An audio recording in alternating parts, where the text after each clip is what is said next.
agree. I ain't saying that I'm better than anyone, but who better than me? Welcome back to the channel and welcome back to the end of year awards. This one we're gonna do promoter of the year for 2022. There was a couple that I struggled with the actual rankings here. I won't necessarily say that the first person was in any doubt for me, but there were a couple whereby should they be in the position that I've put them in, and there were some others you might see some surprise omissions, but yeah, I'm fairly happy with how I've gone about this one, and when you hear my reasons, hopefully you'll understand even if you disagree. But without further ado, let's get into it. Now, in 5th place for promoter of the year 2022, I give it to Frank Warren. Now, some people might think that that's a bit unfair and that's a bit of a low ranking, and possibly could have him at the top, being the fact that he's the only promoter, especially in the UK, that's put on 2 different stadium fights.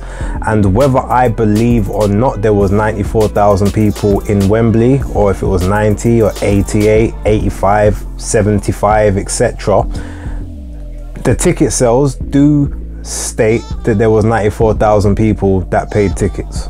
Okay, cool. The fact that the fight itself was extremely underwhelming and a bit of a dud is not his fault, because he still delivered a fight that I was definitely looking forward to seeing, quite frankly. He then puts on a second stadium fight at the end of the year, which is Tyson Fury versus Derek Chisora 3. Admittedly, it was a fight absolutely nobody wanted, but again, there supposedly was about 59,000 people in attendance. Whether that's true or not, I will leave you to decide, or if he was in the venue, maybe you can elaborate. But there was 2 stadium fights there, and he also put on a very, very good event with Joe Joyce versus Joseph Parker. The only problem is all 3 of those events, which we would maybe claim were his best events of the year, were BT Sport box office. When you look outside of those, with the possible exception of Zach Parker versus John Ryder, there weren't any other notable cards that I can remember. There might have been 1 or 2 decent fights here or there.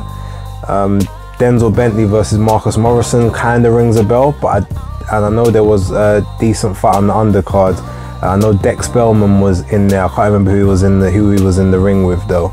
But I think the fight was up at cruiserweight. But that was, that was a decent fight. But yeah, if overall there was nothing really special, and his biggest 3 fights were behind paywalls. And out of those 3 fights, only 1 of them was any good, and that was Joe Joyce versus Joseph Parker. But if you look at Joseph Parker's face at the end of it, it pretty much looks like it was a one-sided beating, even though that doesn't necessarily tell the full facts of the fight and how it went. But yeah, that was a really good event. I was there in attendance. I paid for that. That's the only Frank Warren box office that I paid for. So I went there, recorded it live, and also watched it back on the TV. So I give him that one. But outside of that, there wasn't much else. So that's why I put Frank Warren at number 5 on the list. So my number 4 promoter of the year for 2022 goes to Ben Shalom of Boxer and Sky Sports. Now again, this is one you could argue, some people could say maybe he should be the promoter of the year for what he's done, starting from scratch, and he has delivered several fights this year that Eddie Hearn has been promising for years and was unable to deliver. For instance, Kell Brook versus Amir Khan. Eddie Hearn tried to put that on for about a good 7 years and it never took place. He gets them within his first year and does it.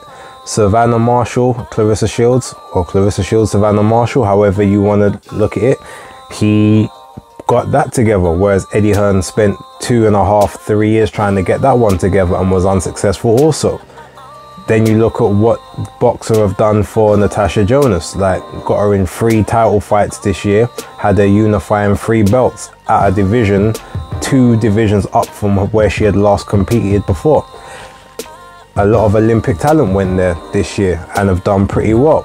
So it's very credible argument to say that Ben Shalom should be higher up on the list. However, the reason I have Ben at number 4 is, with the exception of Clarissa Shields versus Savannah Marshall and Chris Billum-Smith versus Isaac Chamberlain, which is a fight no one actually asked for, but it was a very good fight. None of the fights that they made were fighters at their peak together. Also, put that to the side, on almost every single card that they had, it was mismatch of opponents. You know, I think back to Fraser Clark's debut and his second fight of the year, and I think also possibly the third. Like, you know, he was in the ring with opponents that it was dangerous for him to be in the ring with, quite frankly. You know, because they had a lot of prospects, it was literally prospects fighting journeymen and journeywomen. There was very few 50-50 fights on any of their undercards throughout the course of the year. So while we did get the huge nights of, you know, Khan Brook and, you know, Clarissa Shields, Savannah Marshall, Alicia Baumgardner, and Michaela Mayer, you know, Isaac Chamberlain, Chris Billum-Smith, and you know, the likes, and Richard Riakporhe in there with a couple of decent guys, they still weren't the greatest, apart from obviously Riakporhe and Dion Juma, I would say. Yeah, so there was just a lot of churn, there wasn't a lot of depth in their cards, and that's the only reason why I've got him at number 4. But the fact he made the list when there's some other noticeable absentees, I still give kudos. So number 4 promoter of the year for 2022 is Ben Shalom from Sky Sports and Boxer. My number 3 promoter of the year for 2022 goes to Bob Arum and Top Rank. Now, every year consistently you will get good fights from Bob Arum, and he does put on a lot of good fight cards as well. There's always a good depth of card with what Top Rank do. They always find the best of the young prospects and they bring them along, usually in the correct ways, to find out what they've got going on, and that didn't slow down this year. Also, I mean, we got 2 undisputed fights in Australia with Devin Haney becoming undisputed, then defending the undisputed title against George Kambosos both times. Vasily Lomachenko came back in a fight versus Richard Comey, and also, no, sorry, Richard Comey was not this year, that was last year. This year he came back against, was it Gonzalez? I think it was Gonzalez he came back against. I'll put the name in the title. Yeah, he had a very good, you know, he had a good fight there. It was a difficult one, but he managed to get that work in. You know, Jared Anderson had a couple of really good fights. Keyshawn Davison, a couple of good fights. Shakur Stevenson, even though he, you know, he missed weight in his very last title fight at 130, fighting Robson Conceição. That was a brilliant fight to put together. So, you know, they done pretty good work throughout the year, as they always do. They also gave us Artur Beterbiev versus Joe Smith Jr. in a 3-belt unification, which was around, I believe it was June, earlier on this year as well. So, you know, there was a lot of good stuff that came from Top Rank. There was no real standout performance, but I guess they had some association with the Tyson Fury events, so they can put their hand to that also. But yeah, number 3 goes to Bob Arum for Top Rank. Right, now my number 2 promoter of the year for 2022 is probably gonna shock a lot of people, and when you hear it you might be thinking to yourself, what? But when you think about it, it makes a lot of sense why this person is number 2. So my number 2 pick for promoter of the year for 2022 goes to Keller Sauerland and Wasserman Boxing. Now, I said that might sound like a bit of a head scratcher for most people, but let's look at it. Wasserman have got the Channel 5 deal. We got a great fight between Denzel Bentley and Linus Udofia on there. We also had Troy Williamson versus Josh Kelly and some, you know, some other decent fight nights that took place on Channel 5. But Wasserman have deals across multiple platforms. So they've got the Channel 5 deal, which obviously Lyndon Arthur is also on. but their people can go anywhere. Let's not forget Chris Eubank Jr., who probably has had the greatest profile raising year just due to the whole Conor Benn stuff. He's a Wasserman fighter. He can fight on any networks. He was gonna fight on DAZN pay-per-view for the Conor Benn fight. He fought on Sky Sports earlier this year. He could fight on Channel 5 if they wanted.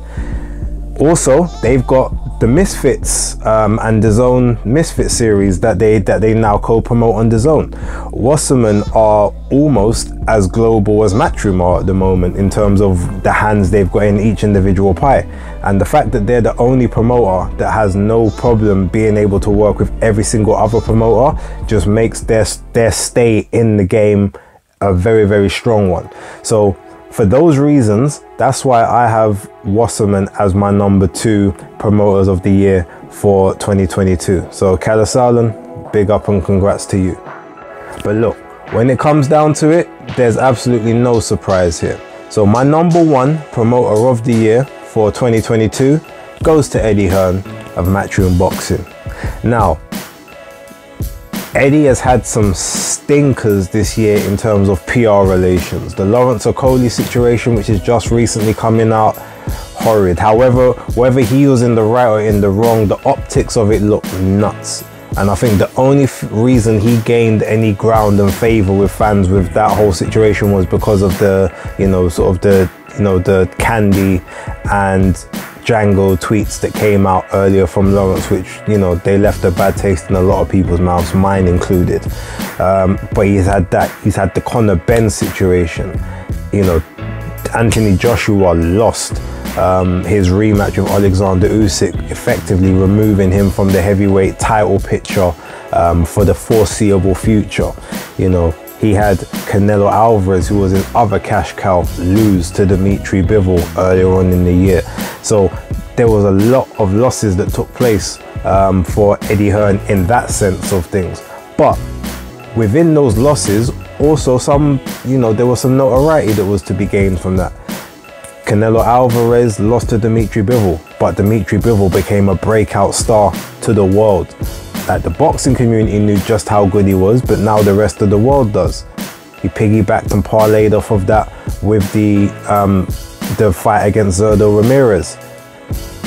You've also had Katie Taylor and Amanda Serrano, the biggest female fight of the year, probably of the decade, possibly in history, selling out Madison Square Garden, the big room, not the Hulu Theatre. That is an amazing achievement that, is not easily done, because there's some high profile male guys that don't even go in the big room, let alone sell it out. And they done that and delivered a fight of the year candidate. You also got the amazing night in Nottingham that I was also blessed to be a part of. The undercard wasn't great, I'm gonna give you that, but the main event of Lee Wood and Michael Conlan was a tremendous fight, easily like one of the fights of the year. You then had, Jordan Gill versus Kareem Gurfi.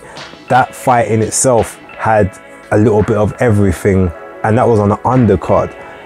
One thing that Matchroom seem to do is they have very good undercards. It's not just the main events. A lot of the time, I'm not saying every fight is a banger, but you're guaranteed to normally get at least 1 or 2 fantastic fights. There's a fight I'm not gonna mention on here, but it will be in my fight of the year. But then you also even had Craig Richards and Joshua Buatsi, a very, very good fight. There was just a lot. Chocolatito versus, or I should say Estrada versus Chocolatito 3. Even Canelo versus Golovkin 3. Whether we wanted that trilogy as such, it was a huge commercial trilogy. Like, it was what it was.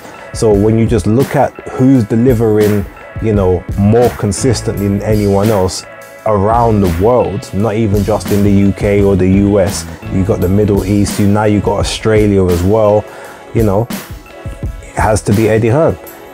Yes, like I said, he's taken some horrendous losses, but the losses he's taken are some of the other promoters' best nights. You have to put that into perspective. So with that, that's why I give Promoter of the Year 2022 to Eddie Hearn and Matchroom. Feel free to disagree. You can put yours down in the comments below, but that's my list And yeah, big up.